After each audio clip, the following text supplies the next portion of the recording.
Your obsession with productivity is not making you better. It is slowly destroying you. And the worst part is, you think it's helping.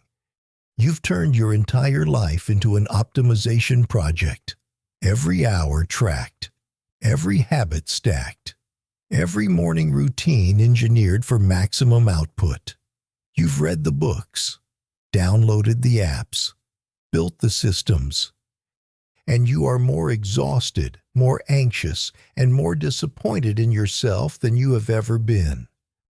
That is not a coincidence. That is the system working exactly as designed. Somewhere along the way, we took a useful idea, getting things done, and turned it into a religion. And like all religions, it comes with guilt, shame, and the constant feeling that you are never doing enough. Let me explain how you got here. It started with a simple belief. The belief that your worth as a human being is directly tied to how much you produce. That rest is earned, not needed. That stillness is laziness with a nicer name. This belief didn't come from you. It was handed to you by a culture that measures people in output, by social media that rewards the 4 a.m. wake-up call and the 18-hour workday, by a system that needs you to keep producing, because the moment you stop, you might start asking dangerous questions. Questions like, what am I actually doing this for? And the moment that question surfaces, you don't sit with it. You push it down. You open another tab. You add another task. You find something, anything, to fill the silence before the silence fills you. The French philosopher Blaise Pascal said it over 300 years ago. All of humanity's problems stem from man's inability to sit quietly in a room alone. Read that again. He didn't say all of humanity's problems come from not working hard enough.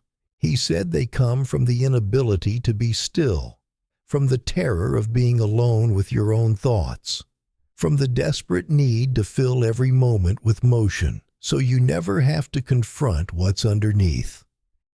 And that is exactly what your productivity obsession is. A sophisticated, socially acceptable way to run from yourself.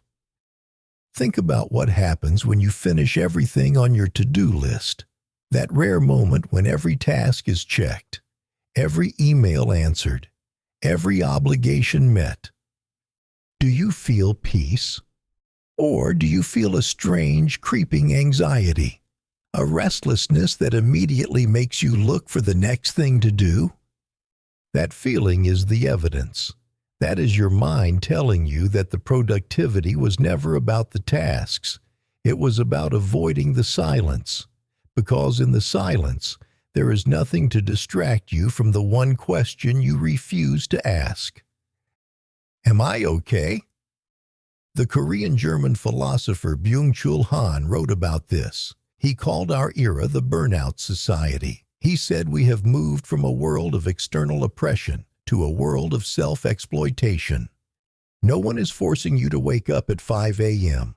No one is holding a gun to your head and demanding you optimize your sleep cycles. You are doing this to yourself, voluntarily, enthusiastically, and calling it discipline. Han argued that we have become our own slave drivers. The factory moved from the outside world into your skull. And the cruelest part is that you believe you are free because no one else is holding the whip. You are holding it, and you are swinging it harder than any boss, any system, any external authority ever would. Because at least when the oppressor was outside of you, you could fight back. You could resist. You could refuse. But how do you resist yourself? How do you rebel against a voice inside your own head that tells you that rest is weakness and stillness is failure? This is the trap, and it is invisible because it looks like success. The productive person gets praised, gets promoted, gets followers, gets admiration. Nobody ever stops someone who is grinding themselves into dust and says, "Are you okay?" Because from the outside, it looks like they're winning. From the inside, it feels like drowning in slow motion. Seneca saw this 2,000 years ago. He said it is not that we have a short time to live, but that we waste a great deal of it. But here's what most people miss about that quote. When Seneca said we waste time, he did not mean we waste it by resting. He meant we waste it by being busy with things that don't matter, by filling our days with motion that looks like progress but leads nowhere. Busyness is not purpose. Activity is not meaning. And the number of things you checked off today has absolutely nothing to do with whether you actually lived. There is a difference between being productive and being obsessed with productivity. And the difference is this. A productive person does the work that matters and then stops. An obsessed person does the work, then looks for more work, then feels guilty about the gap between tasks, then fills the gap with planning for future work, then lies awake thinking about tomorrow's work. There is no off switch. There is no enough. The goalpost doesn't just move. It disappears entirely, and you keep running anyway, because standing still feels more terrifying than exhaustion. And the worst part, the truly insidious part, is that this obsession disguises itself as self-improvement. You tell yourself you're building a better life. You tell yourself this is what growth looks like. You tell yourself that the discomfort is just the price of becoming who you're meant to be. But what if the discomfort is not growth? What if it is just pain? What if you are not building a better version of yourself, but simply torturing the current one for not being enough? Every productivity system you adopt is built on the same hidden assumption, that you, as you are right now, are insufficient, that you need to be optimized, upgraded, fixed. And so you fix, and fix, and fix, and the fixing never ends because the premise was broken from the start. You were never a machine that needed an update. You were a person who needed permission to breathe. The Buddhist tradition has a word for this: tanha, craving, the endless thirst that drives all suffering. You think you are craving success, but you are actually craving the feeling that you are finally enough. And no amount of productivity will give you that feeling, because the productivity itself is built on the belief that you are not. It is a loop, and you cannot optimize your way out of a loop. You can only step out of it. Stepping out doesn't mean quitting your job. It doesn't mean abandoning your goals. It doesn't mean becoming lazy. It means examining the voice that tells you rest is a crime. It means asking yourself who installed that voice and whether it actually belongs to you. It means sitting in a room alone, doing nothing, and not feeling like you need to justify your existence to anyone, including yourself. That is the hardest thing a modern person can do. Not work harder, not hustle longer, not wake up earlier. Just sit still and be okay with it. Because if you can't be still without feeling guilty, then your productivity is not a tool.